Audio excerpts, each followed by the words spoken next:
Every month a ton of new games come out, and every month we here at GameRanks try to at least make sense of what's most worth paying attention for one reason or another. Hi folks, it's Falcon, and today on GameRanks, new games you need to know about. It's September 2023. Starting off at number 10, it's Witchfire. So this is a first-person shooter coming to us from the Astronauts, the developers behind The Vanishing of Ethan Carter, which is not a first-person shooter. This game's been in development since 2015, and it actually started its life as a science fiction survival game. It's honestly so far from that. It's got a pretty deliberate look to it. I kind of like it. I've commented that it kind of reminds me of if you combined BioShock Infinite with Dark Souls. And I don't know if that's exactly how it's going to play out, but I kind of hope it is. It's definitely got a cool style, and it's also nice to know that they've spent a long time on it without it being a development hell type game, but rather just being something that they've been working on for a long time and refining. Witchfire is hitting early access on PC on September 20th.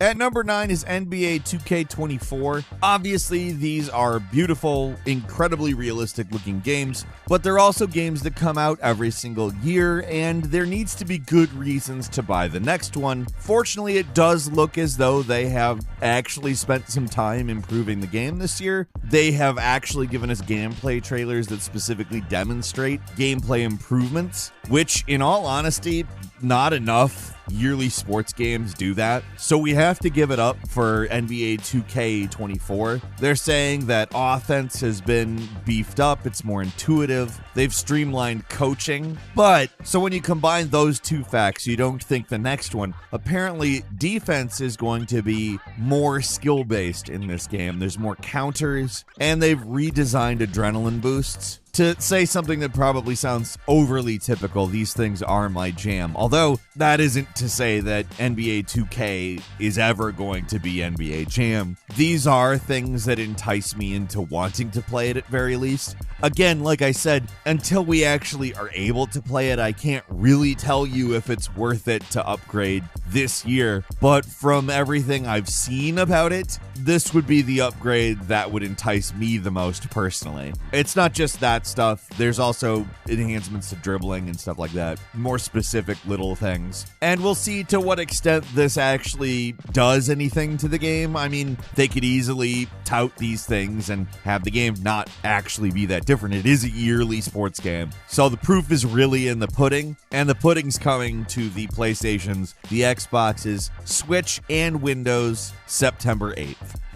At number 8 is The Crew Motorfest, a brand new open world The Crew set on a scaled down version of Oahu in Hawaii. I don't know if this is good or bad yet, but everything I've seen of The Crew Motorfest makes it look a lot like Forza Horizon to me. Now, why I say I don't know if it's good or bad, I think Forza Horizon, probably the best racing games. I love the combination of gameplay. It's just right. It leans into arcade without being stupid. And Motorfest is kind of like a Horizon Festival-like event. That said, there's also been some talk about Test Drive Unlimited, which was also made by the same developers. Well, not exactly. Ivory Tower, the internal Ubisoft studio, was founded by 3 Eden Games people. They were who did Test Drive Unlimited. Test Drive Unlimited is regarded as a very influential racing game, and it's set on Oahu as well. So, I mean, there is a lot of potential in terms of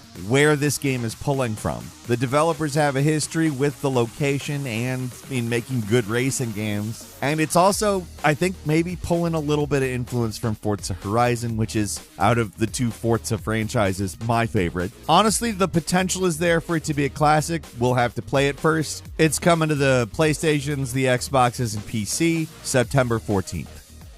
And number 7 is Cyberpunk 2077 Phantom Liberty, the new spy thriller expansion for Cyberpunk 2077, which is also updating the main game with new mechanics. at release, Phantom Liberty looks like kind of a real reboot. It is a sequel in a lot of ways. We do know there is going to be a second Cyberpunk game, but I'm regarding this kind of as the second Cyberpunk game because it has a pretty big reworking of the actual mechanics of the game. But I kind of like that this is how it's being released because there's going to be a free patch to the main game that incorporates all of these changes. Patch 1.7 will be landing at the same time. It includes a lot of the revamped mechanics, such as the new skill tree, perhaps extensive AI changes in enemies. But that's not what we're talking about here. We're talking about Phantom Liberty, which is a new campaign that takes place in a new area of Night City. Apparently, it's more stealth heavy. It doesn't jettison the whole Johnny Silverhand story. It doesn't jettison the fact that your head is basically a ticking time bomb, but it adds in Idris Elba and everything I mentioned in that patch. Honestly, there's a lot riding on Phantom Liberty. A lot of people are expecting a lot out of it.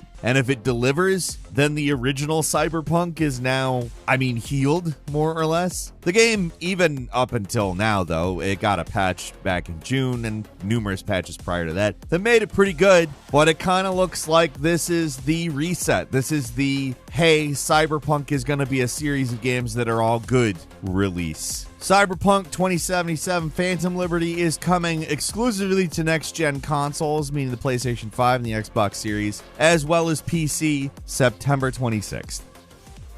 And number 6 is EA Sports FC 24. What was once FIFA is now fully a different franchise, but it's the same franchise. It's the 31st FIFA game. It's just not called FIFA. It's FC 24. And you know what? They finally did it. The Nintendo Switch version is running on Frostbite. That's right. It's the same game on Switch this year, everybody. This has been something people have been complaining about since FIFA 20, and rightfully so. It has gotten an inferior version for what seems like no real reason. These are not effects-heavy games. There is no reason it should not have been on Frostbite and been the same game.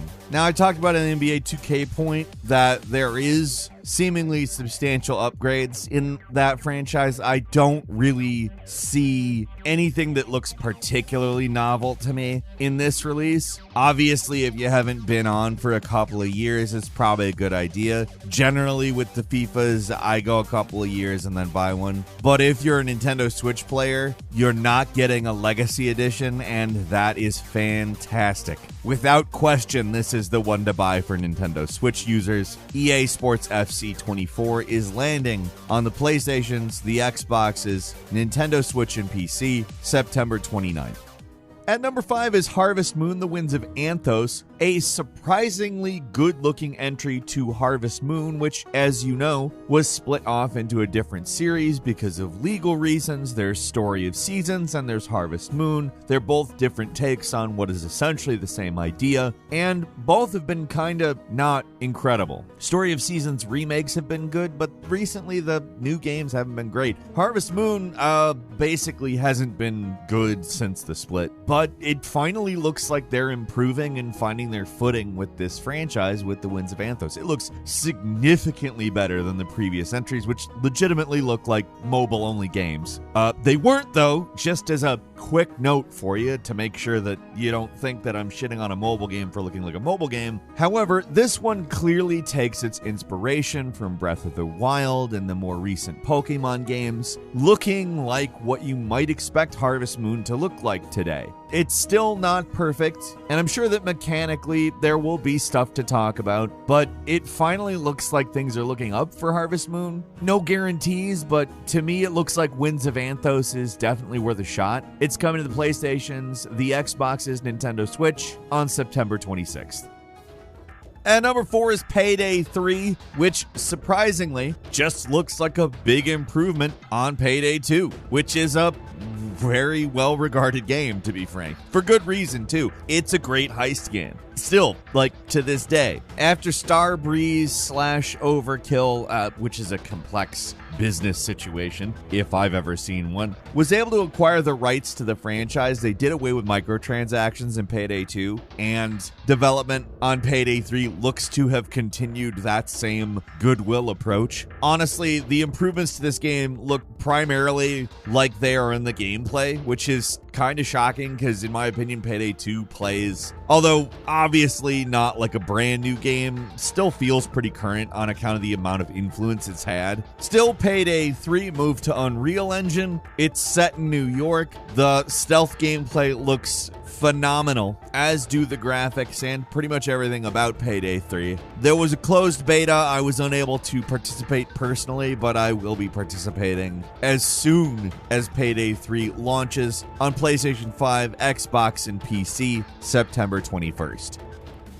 And number 3 is Lies of P, a Souls-like set in a very strange world. Honestly, something that I needed to figure out the concept of because the name confused me. Don't be like me and get confused over this. It is a Pinocchio Souls-like game. And yes, that sounds confusing. No, you should not be skeptical. There's a demo of it that you can play right now. Get on Steam, play it. If there's any bit of skepticism, Lies of P is super intriguing. If it's all as good as the demo, I will definitely be playing through it. But I'm going to give you the marketing description of the game because it is entirely appropriate. Lies of P is a thrilling Souls-like that takes the story of Pinocchio, turns it on its head, and sets it against the darkly elegant backdrop of the Belle Epoque era. That is exactly what the game is. It's also a really good Souls-like, and I would highly recommend what we're dealing with here, at least based on my experience with the demo. Obviously, you know, the demo only represents part of the game, but it seems, to me at least, that it's definitely on the right track to be a big one. My thinking it'll probably resonate a little bit more with the folks that are fans of the Bloodborne style of Souls-like.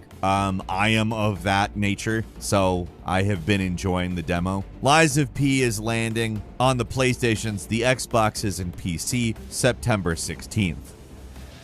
And number 2 is Mortal Kombat 1. Honestly, I don't know how the Mortal Kombat devs keep doing as convoluted crap as they do and keep putting out good games. Like, this is the second reboot of the series. It puts us in a timeline where Liu Kang becomes a god after Mortal Kombat 11. And there is a story mode, and there's people that actually care about the story in Mortal Kombat. I don't really care about the story in Mortal Kombat. I love Mortal Kombat because it's fun as hell. I was that kid arguing with Billy Madison. Nah, I'm kidding. I wasn't a Donkey Kong hater. I was actually a Donkey Kong lover, so maybe I was more along the lines of a hybrid of that kid and Billy Madison. But that's irrelevant. Point is, the game is back. It looks better than ever. I probably am not going to spend extra money for Johnny Cage to be Jean-Claude Van Damme, but who cares about that? Mortal Kombat 1 is landing on PlayStation 5, Xbox Series, Nintendo Switch, and PC September 14th.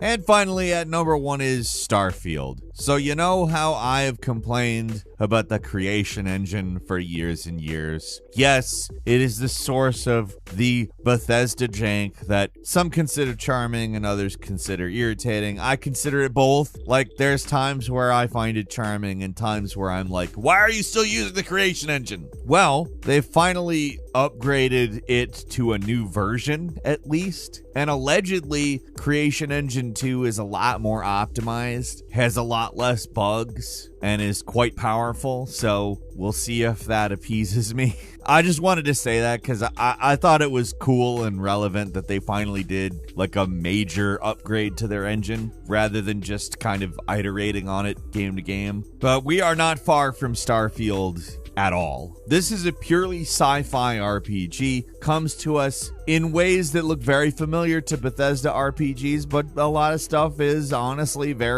I'm weirdly grounded, honestly, for how out there a lot of it is. We'll see exactly how this all plays out when we can play it. I don't have my hands on it yet. I assume that we'll have a review copy and that you'll be hearing about what Starfield is like as soon as humanly possible. So please stay tuned to Game Ranks on that one. I don't know. I'm a huge Bethesda fan. game, even though I do have gripes with them at times. And I'm really looking forward to this game. It's big in more ways than one. It's an Xbox and PC exclusive, though, and it will be landing on September 6th. Couple of bonus games for you. Baldur's Gate 3 is landing on PS5 this month. It was previously only on PC, but you'll be able to play it on your next generation PlayStation on the 6th. And Bomb Rush Cyberpunk. This has been a game I've been paying pretty close attention to because I'm a huge Jet Set Radio fan. The game is already out on PC as well as Nintendo Switch. It's quite good. I'm enjoying the hell out of it. It's landing on the PlayStation and Xbox on September 1st. Highly recommend it. And that's all for today. Leave us a comment. Let us know what you think. If you like this video, click like. If you're not subscribed, now's a great time to do so. We upload brand new videos every day of the week. Best way to see them first is, of course, a subscription, so click subscribe. Don't forget to enable notifications. And as always, we thank you very much for watching this video. I'm Falcon. You can follow me on Twitter @FalconTheHero. We'll see you next time right here on GameRanks.